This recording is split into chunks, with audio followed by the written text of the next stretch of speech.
오늘 주일 하나님께서 우리에게 주시는 말씀은 사도행전 27장 9절로 12절까지의 말씀입니다.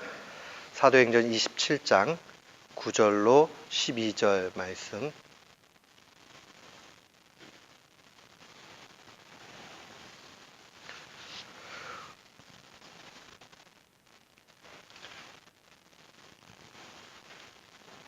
우리 같은 마음으로 주의 말씀 봉독토록 합니다. 여러 날이 걸려 금식하는 저희가 이미 지났으므로 행선하기가 위태한지라.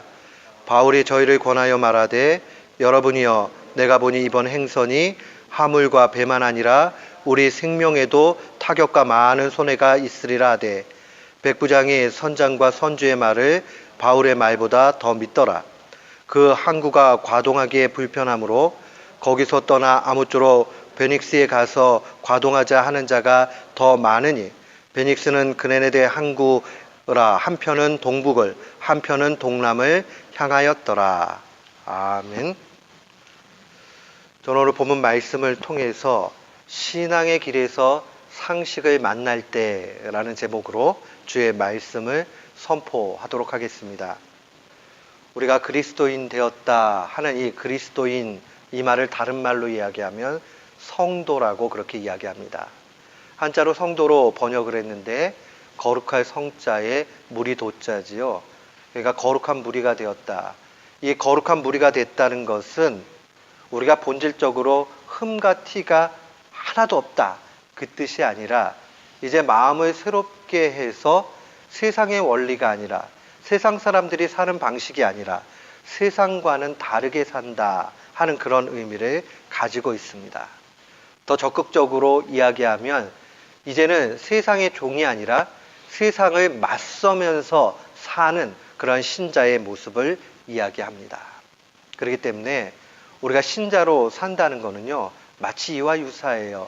내가 세상을 향해서 두려움을 가지고 살 거냐, 아니면 세상을 믿음으로 두렵게 하며 살 거냐 하는 그 문제입니다. 이건 둘 중에 하나밖에 없어요.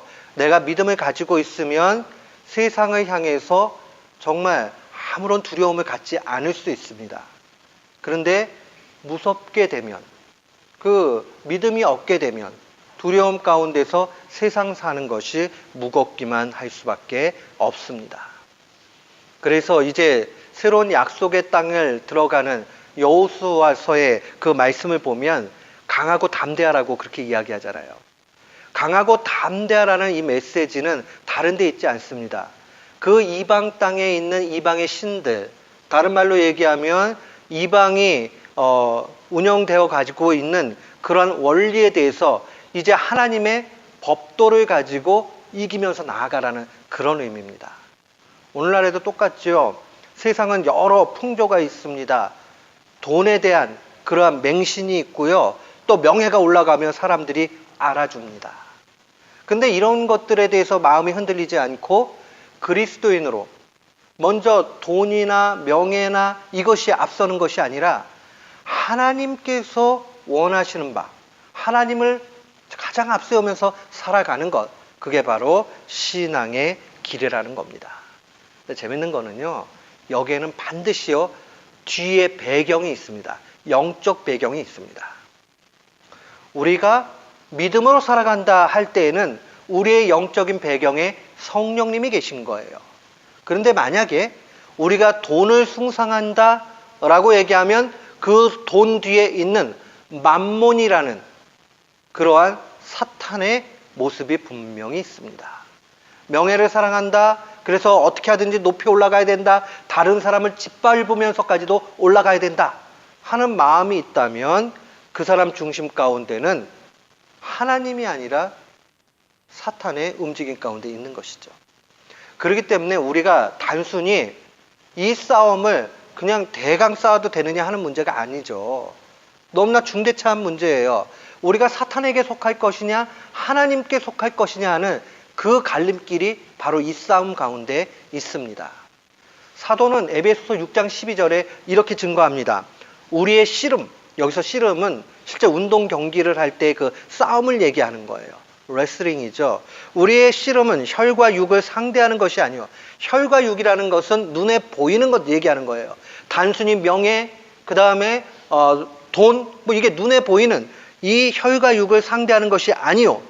통치자들과 권세들과 이 어둠의 세상 주관자들과 하늘에 있는 악의 영들을 상대함이라. 사도가 쓰고 있는 통치자, 권세, 어둠의 세상 주관자, 하늘에 있는 악의 영 모두가 성경적으로는 영적인 실체를 표현하는 얘기입니다. 사람이 그거를 추구해 나아가는 데는 반드시 그 배후 영적 세력이 있다는 거예요. 이 배후 영적 세력과의 싸움, 그것이 바로 우리가 신자로 사는 모습입니다. 우리가 성도가 되었다는 것은 이제 더 이상의 세상의 가치를 움직이는 사탄에게 속하지 않고 그것과 다르게 살겠다는 신앙적 결단입니다. 그런 의미에서 우리는 다르게 사는 것이고 그것이 바로 거룩이라는 말로 표현이 되는 것이고 그 거룩한 사람들이 모여있기에 성도라 이야기합니다. 그러니까 우리가 세상과 똑같이 세상 원리대로 세상 사람인지 예수 믿는 사람인지 구별이 안 간다면 이미 여기서부터 큰 문제가 있게 된다는 거 기억해야 됩니다. 오늘 본문 말씀을 보면요. 정말 거룩하게 산다는 것, 다르게 산다는 게 뭐냐 하는 것이 아주 잘 증거되어져 있습니다. 저는 우리 교우들이 오늘 본문 말씀을 통해서 이 땅 가운데 살아갈 때에 어떻게 거룩하게, 어떻게 다르게, 어떻게 세상을 맞서면서 예수님 닮은 사람으로 살 것인가 도전과 결단이 이 시간 있기를 주의 이름으로 축원합니다. 아멘. 오늘 본문의 말씀은 이렇게 진행이 됩니다. 이제 바울 일행이 가이사 앞에 신문을 받기 위해서 재판을 받기 위해서 로마로 가게 됩니다. 그 결정에 따라서 배를 타고 로마로 가게 되지요. 근데 문제가 생겼어요. 날씨가 좋지 못합니다. 그래서 겨우 미양이라는 곳에 정박을 하게 됩니다. 그리고 이제 결단을 해야 돼요. 여기에 더 머물러 있어야 될지 떠나야 될지 어떻게 해야 될지. 그러면서 각자 나름대로의 그러한 생각들을 나누는 부분들이 나타납니다. 바울은 10절에 자기의 의견을 이렇게 이야기합니다. 내가 보니 이번 행선이 하물과 배만 아니라 우리 생명에도 타격과 많은 손해가 있을 것이다 라고 생각을 합니다. 그러니까 이게 날씨도 좋지 않고 하는데 이게 단순히 그냥 물질적 피해만 있는 것이 아니라 인명피해까지 크게 있을 것 같으니까 여기 더 머물러 있자 하는 그런 의견을 가지고 있는 겁니다. 그가 계속적인 항해를 반대하는 데는 분명한 상식적인 이유가 있습니다. 앞선 말씀에 보면 금식하는 절기가 지났다 이렇게 돼 있어요. 금식하는 절기는 대속죄일을 얘기합니다. 대속죄일은 오늘날 양력으로 환산을 하면 9월 말에서 10월 초순이 됩니다. 요 시기가 되면 이 지역에서는 아주 큰 풍랑들이 일어나거나 날씨가 좋지 못하는 게 일반적인 상황이에요. 그러니까 바울은 그 상식선에서 여기에 머무르고 떠나가지 말자라는 의견을 얘기하는 겁니다. 그런데 이 11절 말씀에 보면 선주, 배의 주인과 선장, 배를 운전하는 그 선장은 다른 의견을 가지고 있습니다. 그런데 백부장이 선장과 선주의 말을 바울의 말보다 믿었다라고 얘기합니다. 그들의 입장은 떠나자는 입장이죠. 여기 더 머무르지 말고 일단 떠나고 보자라고 얘기를 합니다. 굉장히 상식적인 선에서 지금 선택하는 겁니다. 왜 그렇죠? 이 지역에 대해서 많은 경험과 그 다음에 그 상황들 속에서 이 사람들이 판단할 때 이 정도면 갈 수 있다라고 자신들도 상식적인 선에서 분명히 판단하고 있습니다. 12절 말씀에 보면 많은 사람들의 의견이 어떠한지를 또한 증거를 합니다. 그 항구가 오늘 우리 본문 말씀 개역 성경의 옛날 버전은 조금 말이 어려워요. 그래서 그거를 개역한 번역으로 제가 읽어드릴게요. 그 항구가 겨울을 지내기가 불편하므로 거기서 떠나 아무쪼록 베닉스에 가서 겨울을 지내자 하는 자가 더 많다. 그러니까 일단은 떠나서 베닉스까지 가서 베닉스에 있자, 미양에 머물러 있는 것은 겨울을 지내기가 좋지 않기 때문에 그렇다라고 그렇게 이야기하는 겁니다. 이것도 타당성이 있고 분명한 상식선에서 분명히 선택을 하고 있는 것입니다. 이들 모두에게는 경험을 통해서 경험적인 판단을 하고 또 자기의 머릿속에서 합리적인 판단을 합니다. 경험적인 판단, 합리적인 판단을 하고 있는데 내용은 다르죠. 심지어는 바울 역시도 경험적이고 합리적인 판단을 합니다. 왜 그렇습니까? 바울도요, 산전수전을 다 겪은 사람이고 너무나 자연스럽게 이 상황들을 알고 있습니다. 고린도후서 11장 25절에 보면 3번 태장을 맞고 고문을 받은 거지요. 1번 돌로 맞고 3번 파선을 했다. 배가 완전히 쪼개졌다는 얘기죠. 그러니까 자기도 큰 풍랑을 만나가지고 파선한 경험이 3번이나 있습니다. 그러면 뱃사람만큼은 아니더라도 나름대로의 충분한 배의 위험성과 이런 경험들을 했습니다. 경험적이고 합리적인 판단을 했습니다. 우리는요, 신앙생활 하다가 이렇게 혼란스러울 때가 있어요. 신앙의 길이라는 게 언제나 세상과 완전히 달라가지고 세상의 상식을 초월해가지고 있는 일만 있는 건 아니죠.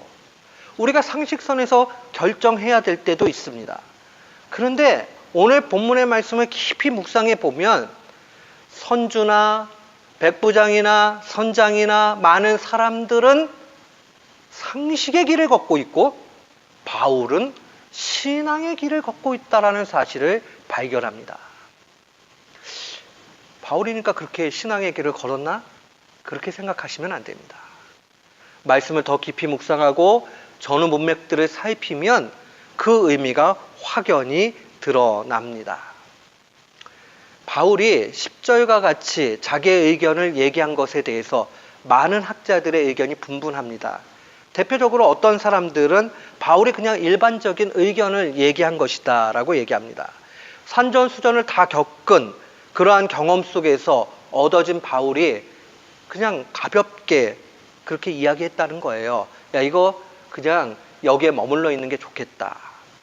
또 어떤 학자들은 그는 언제나 상식선을 존중했지만 기도의 줄을 놓지 않았기 때문에 그는 그 가운데 특별한 은혜를 받아서 이 말을 했을 것이다 라고 얘기를 합니다.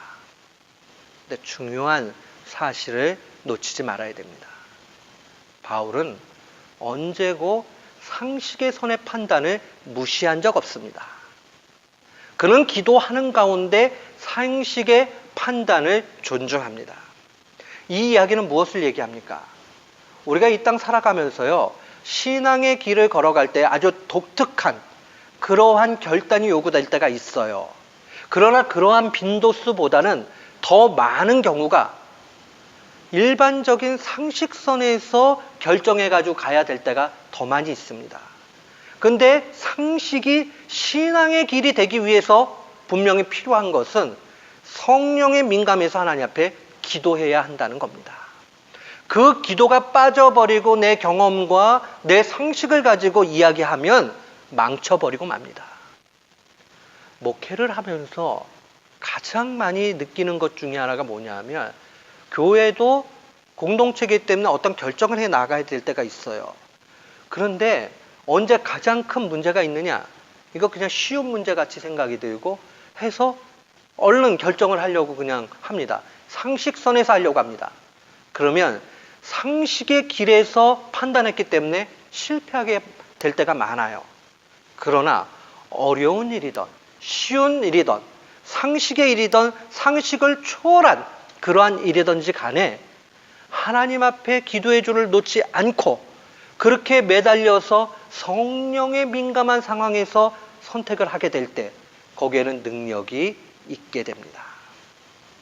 우리 이 사실을 놓치지 말아야 돼요. 앞으로 보겠지만 23절의 말씀으로 와서 보면 23절은 이렇게 증거합니다. 내가 속한 바 곧 내가 섬기는 하나님의 사자, 천사를 얘기합니다. 천사가 어젯밤에 내 곁에 서서 말했다라고 얘기합니다. 사랑하는 성도 여러분, 바울이 10절의 상식선에서 얘기했던 특별한 은택을 받아서 은혜 가운데서 고백을 했던지 간에 하나 놓치지 않고 있는 것은 그는 언제나 기도하면서 하나님의 말씀 추구해갔고 자기가 판단드는 상식을 존중하며 갔다는 사실입니다. 우리가 신앙의 길은 언제나 상식을 초월하지만 이렇게 얘기할 수는 없어요. 상식을 포함하면서 초월합니다. 그 기준이 어디에 있느냐? 기도함에 있어요. 기도하지 않으면 망합니다. 우리는 반드시 기도하면서 나아가야 합니다. 우리가 이 경험과 합리성에 그 다음에 안 믿으면 안 내리나요? 아니죠. 다 누구에게나 다 내려요. 이것을 신학적으로 얘기할 때는 일반 은총이라고 얘기합니다. 일반 은총이라는 말은 누구에게나 하나님께서 다 베풀어 주시는 은혜를 얘기합니다. 우리는 상식이라는 선을 이 잣대에서 볼 수 있습니다. 하나님께서는 우리에게 분명히 지식도 주셨고 지혜도 주셨고 얼마든지 우리가 경험하면서 판단할 수 있는 그런 길도 주셨어요. 그거 존중하면서 가야 한다는 겁니다. 그런데 거기에 집중하기보다 한 차원 더 나아가서 그 방법대로 움직여 가시는 하나님을 신뢰하면서 가야 한다는 겁니다. 하나님을 신뢰하면서 그 가는 것, 의지하면서 가는 것, 그것이 필요합니다.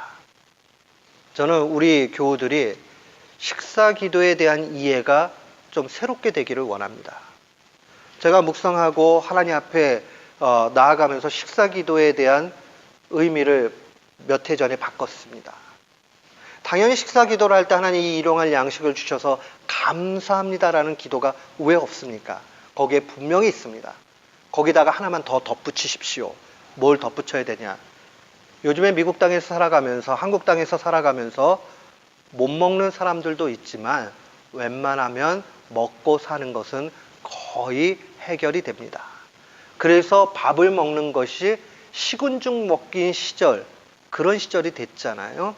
그러면 밥 먹을 때 왜 기도해야 되느냐? 이 쉬운 일이라도, 이 상식적인 일이라도 하나님 앞에 다 의지해서 나아갑니다 하는 그 마음으로 가는 겁니다. 요즘에 어린 깐난쟁이 아니고서는 먹어가지고 체하면은 그 알약 하나 먹으면 다 웬만하면 되잖아요. 기도보다 알약이 센 것 같이 보일 때 있어요. 그러나 우리는 식사 기도를 하면서 하나님이 일용할 양식을 주신 것을 감사하고 이것을 소화시키는 일이 별일 아니지만 이 작은 일까지도 하나님 앞에 의탁하면서 나는 이 음식을 먹겠습니다 하는 신앙적 결단이 있기를 축원합니다. 그렇게 나아가게 될 때 우리는 상식을 통해서 움직여 가시는 하나님을 의지하는 겁니다. 차원이 다르죠. 똑같이 밥을 먹고 똑같이 음료수를 마시고 똑같이 살아가더라도 그렇게 하나님을 작은 것에서부터 의지하는 사람과 그냥 이건 뭐 상식이지 하고 하는 사람은 완전히 다른 거예요. 우리는 우리의 영혼의 상태가 천국에 합당하게 살아가야 됩니다. 영혼의 상태가 천국에 합당하게 살아간다 하는 말은 어려운 것 아니에요. 매 순간 쉬운 일이든 어려운 일이든 상관없이 그냥 하나님 앞에 다 맡기고 가는 것을 의미합니다. 그렇게 될 때에 우리는 신앙의 길에서 상식을 만나도 그 상식을 신앙의 길로 바꿀 수 있는 겁니다. 또한 두 번째로 우리가 어떻게 하면 이 구체적으로 신앙의 길을 추구해 갈 수 있습니까? 그것은 바로 상식을 초월한 그러한 방식을 사용하는 하나님을 기대하는 겁니다. 기대하는 것. 기대감이 있는 사람하고요, 없는 사람은 완전히 다릅니다. 기대감이 없으면요, 오늘이 그날 같고 저날이 그날 같고 그 다음에 기운도 안 나고 그래요. 근데 뭔가 기대감이 있는 사람은요, 나이와 상관없이 활기차게 됩니다. 근데 그 기대가 세상의 일에 대해서 기대를 해도 얼굴이 환히 펴는데, 우리가 하나님에 대해서 기대하게 되면 영혼이 피어나게 됩니다. 영혼이 피면 영적으로 살게 되고, 마음이 새롭게 되게 되고, 육신이 완전히 가볍게 됩니다. 사랑하는 성도 여러분, 하나님을 향해서 기대하십시오. 상식선을 초월한 방식으로 사용하시는 그 하나님, 얼마나 놀라우신지 모릅니다. 우리 보통 자유주의 신학이라고 얘기하면 신앙이 없이, 믿음이 없이 학문적으로 하나님을 연구하는 그러한 사조들을 일컫습니다. 자유주의 신학의 제일 문제는 다른 데 있잖아요. 자유주의 신학자들 똑똑합니다. 자유주의 신학자들 논리가 잘 맞아듭니다. 자유주의 신학자들 무시할 사람들 아닙니다. 그러나 문제가 있지요. 신앙 없이 하게 되니 그저 기대할 수 있는 일이란 우리 눈에 보이고 경험되고 이해될 수 있는 차원밖에는 되지 않아요. 신앙이 없으니까. 보십시오. 우리가 신앙생활하면서 누가 아픈데 의사 선생님이 이 과학적으로는 가능성이 없어요 라고 하면 어떻게 하시겠습니까? 믿음이 있는 사람이라면 하나님 앞에 매달려 기도하면서 고쳐달라 할 것입니다. 그렇게 간절히 기도하면서 주의 뜻을 정말 구하고, 혹 고쳐주시지 않는다 할지라도 하나님 앞에 감사하면서 갈 거예요. 그러나 신앙 없이 살아가면 의사 선생님의 얘기가 최종적인 판단입니다. 과학적으로 가능성이 없습니다. 아, 가능성이 없구나. 거기까지 가는 거죠. 신앙도요, 얼마든지 이 차원에 머무를 수 있어요. 야, 그거 내 경험이나 상식선에서 봤을 때는 그거는 안 될 일이야. 포기해버린단 말이에요. 그러나 신앙이 있는 사람, 신앙의 길을 걷는 사람, 세상과 다르게 살아가는 사람은 상식 넘어 초월의 그 단계에도 계신 하나님을 기대하게 됩니다. 그것은 이 내 앞에 놓여진 어려운 문제가 당장에 뭘 해결을 본다는 그 여부를 얘기하는 것이 아니에요. 하나님 앞에 무한히 열려져서 하나님 앞에 계속적으로 기대하면서 가는 것을 의미합니다. 여러분, 그 초월적인 하나님의 그 엄청난 사건의 최고봉은 바로 예수 그리스도를 십자가에 죽이시고 부활시키신 십자가의 사건입니다. 우리는 날마다 그걸 묵상해야 돼요. 예수님 부활하셨으니 나도 부활한다. 이 얘기가요, 얼마나 복된 능력인지 모릅니다. 그걸 그냥 예수님이 나를 위해 죽으셨고 그럼 또 부활하셨으니까 부활하는가 보다, 그렇게 받아들이면 안 돼요. 이것을 내 삶에 구체적으로 묵상하면서 가야 됩니다. 내가 어제 실패했어요, 살다가. 아침에 묵상합니다. 주님, 죽음에서 부활하신 주님의 능력이, 오늘 부활의 능력이 내게 임하여져서 내가 어제는 실패했으나 오늘은 다시 부활의 영광 가운데 승리하기를 원합니다라고 소망 두는 겁니다. 그리고 그것은 실제적인 능력으로 나타납니다. 부활을 믿지 않는 그 신앙 가운데는 어떠한 소망도 찾을 수 없습니다. 기독교 신앙에서 부활을 제거시켜버리면 가장 힘없고 초라한 존재로 만들게 됩니다. 그러니까 바울 사도가 뭐라고 얘기합니까? 이 땅의 삶이 전부고 내세의 일이 없거나 부활이 없다면 예수 믿는 사람같이 불쌍한 사람이 없다라고 얘기하지 않습니까? 그리고 고린도전서 15장에 이 얘기 해놓고 맨 마지막에 그러니까 주의 일에 더욱 힘쓰는 자가 되라고 그렇게 이야기하고 있지 않습니까?